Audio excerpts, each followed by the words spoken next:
The streets of Rome were never silent, even before dawn, before the bread carts and brass trumpets, before the roar of the forum woke up the pigeons. There were whispers, soft footsteps, wheels creaking.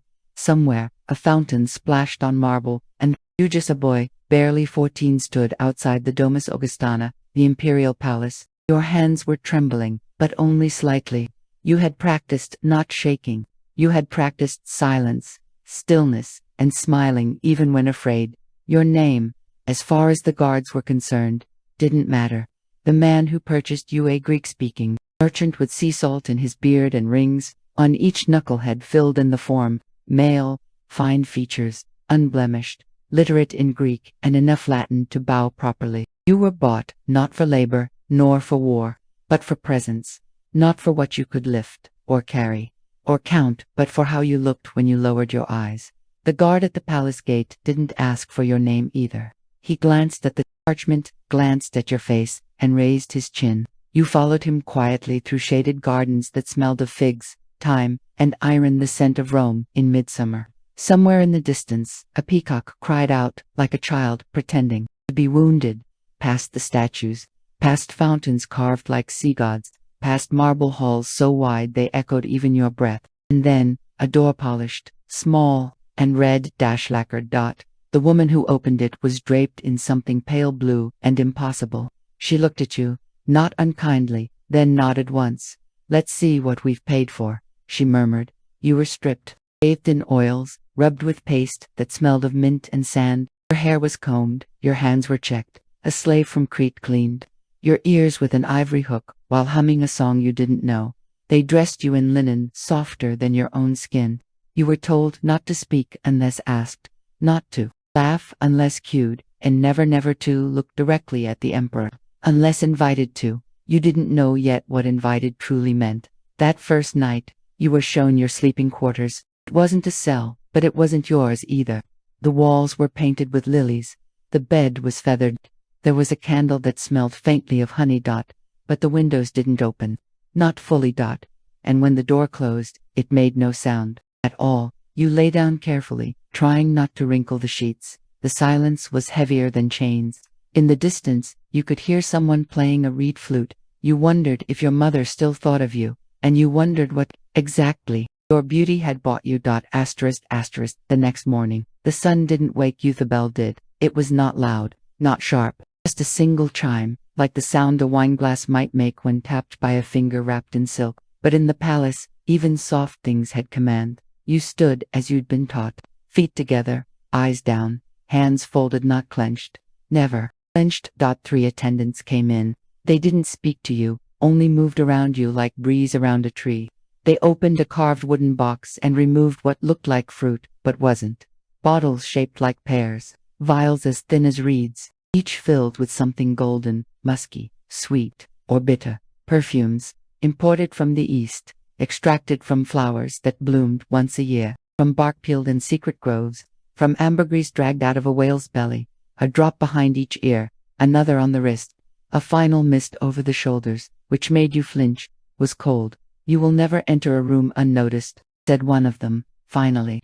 She was older than the rest, her voice dusted with Greek and tired patience. "But you must enter as if you were part of the air, present, fragrant, invisible." That became your mantra, present, fragrant, invisible. Then came the lessons.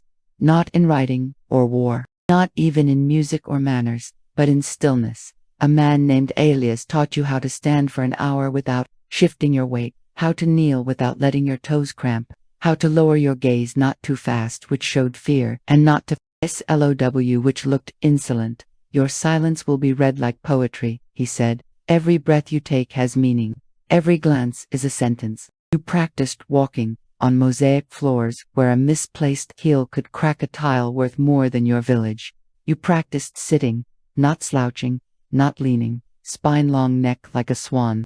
Fingers relaxed, always relaxed. The hardest lesson came in laughter. There were jokes in the palace. You weren't always meant to understand them, but you were always expected to smile. Not too wide, no teeth, just enough to suggest charm, pleasure, attention. Even if you felt none of those things, you learned to laugh softly at the right moments, to smile without creasing your eyes. to cry, if asked, without letting the tears redden your face. And then came the names. They didn't call you by yours. They tried different ones on you, like Cloaks, Dulcus, Lumen, Favo, Sweet, Light, Honey. They settled on Marinus. Though you weren't from the sea, someone said it suited you, and that was enough. You were Marinus now, a boy with sea-colored eyes and rose-water wrists, a boy who knew how to be invisible in a room full of powerful men, a boy who had not spoken in days, but whose silence was becoming a language all its own. Asterisk, it was made for senators with bad knees and enormous appetites, for generals who measured life in battles and banquets, for poets who flattered emperors in rhymed praise between gulps of wine. You didn't sit at the table. You knelt beside it, or just behind the bronze leg of a couch, or at the foot of a dining guest, invisible unless summoned. That they told you. Be near the laughter, not in it. Smile when the emperor smiles, and if anyone drops a fig, pick it up before they notice it's gone. The first banquet you attended smelled like oil, honey, and roasted boar. You were positioned beside a guest whose breath was worse than the food. His sandals were crusted with gold. One of his toes was blackened at the tippy, called it his Greek souvenir, and laughed. You laughed too. The emperor entered. Everyone froze, then stood, then bowed. He wore a robe dyed Tyrian, purple and diamonds, more valuable than you and 100 of you combined. His hair was curled and shining, his eyes unreadable, cold and warm in the same glance. When he passed, your skin prickled. He didn't look at you. Not yet.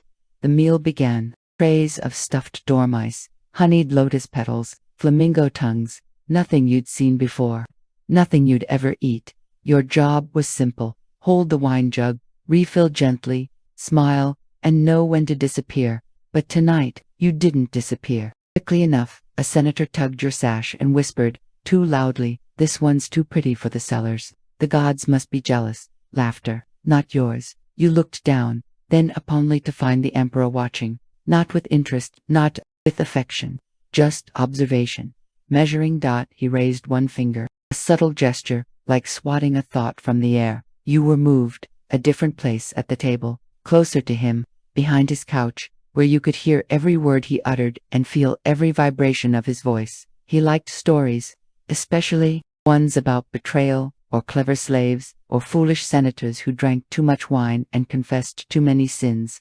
You listened carefully, and once, when a dish spilled near his hand, you caught the falling goblet with both palms before it shattered.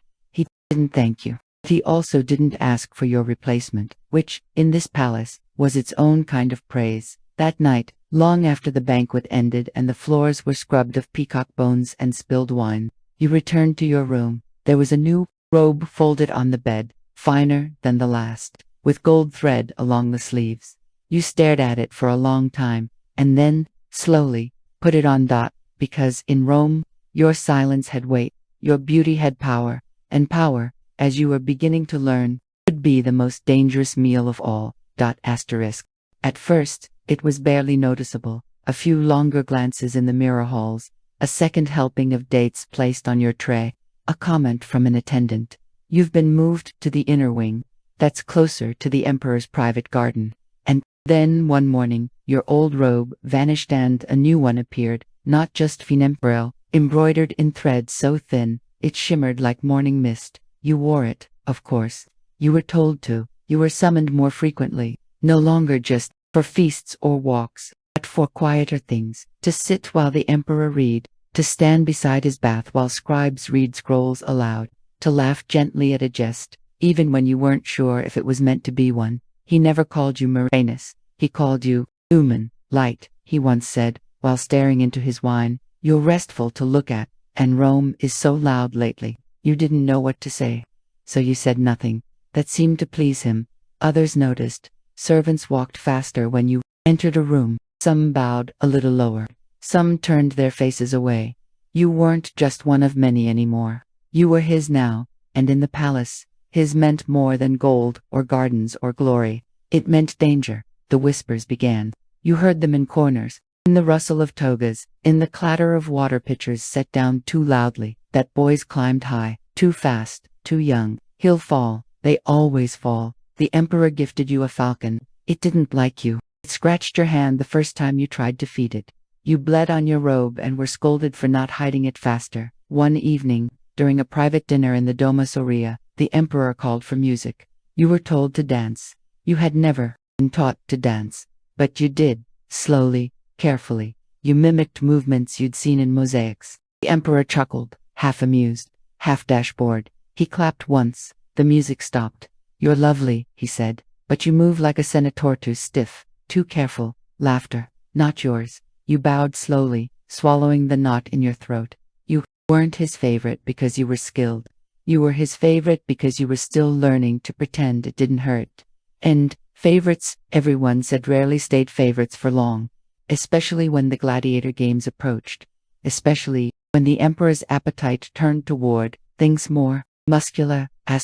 It started with a wrinkle, barely there, just a shadow, really under your right eye, the kind no one else would notice, but you did, and worse so did she, the woman in charge of appearances, whom the palace staff whispered about as Madam Skin, pressed a cold finger against your cheek and frowned.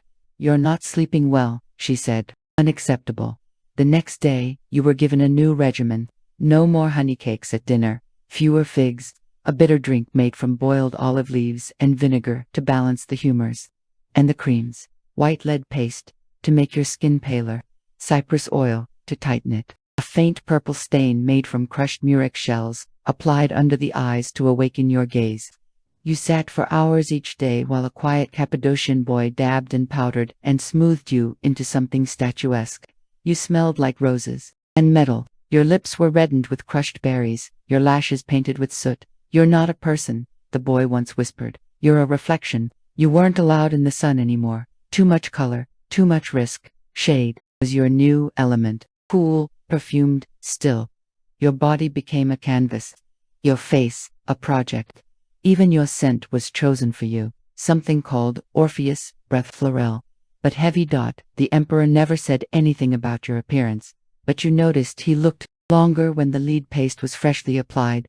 You also noticed he didn't look quite as long anymore. The palace whispered at night, not with words, with sandals brushing mosaic floors, with veils slipping behind columns, with servants exchanging glances like coins. You learned to listen without appearing to watch from the corners of polished mirrors. You heard it first from a kitchen boy. And new ones arrived, tall, from Thrace, a gladiator. Rumor said he'd been gifted to the emperor after a private match, that he could split an olive pit with his fingers, that he smiled with one corner of his mouth and spoke Latin with a growl. You didn't ask, you didn't have to, you already knew. He was already being seen. The emperor had been humming more, requesting longer baths, refusing his usual dates. You were called less often. When you did appear, it was with others.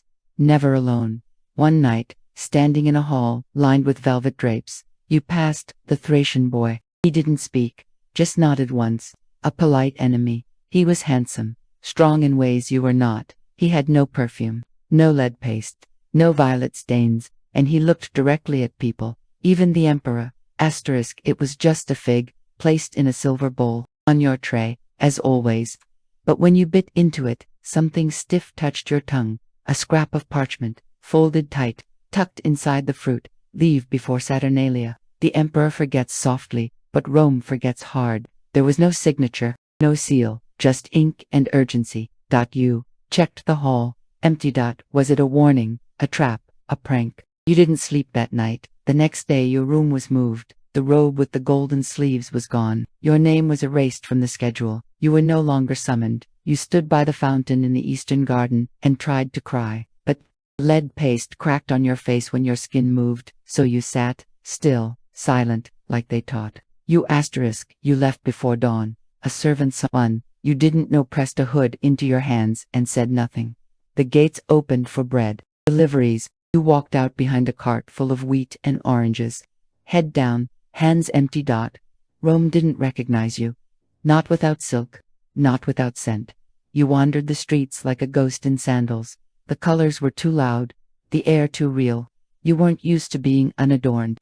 People bumped into you. No one bowed. You found work eventually drying linens in a bathhouse near the Tiber. No one asked your name. Your hands grew rough. Your skin darkened. The violet stains faded. You passed mirrors now and did not stop to look. Some days, you thought, of the palace, of rosewater and music and mosaics that sparkled like stars, of silence mistaken for power, but mostly, you thought of Fig's dot and what it meant to be chosen, and what it cost to be beautiful in Rome.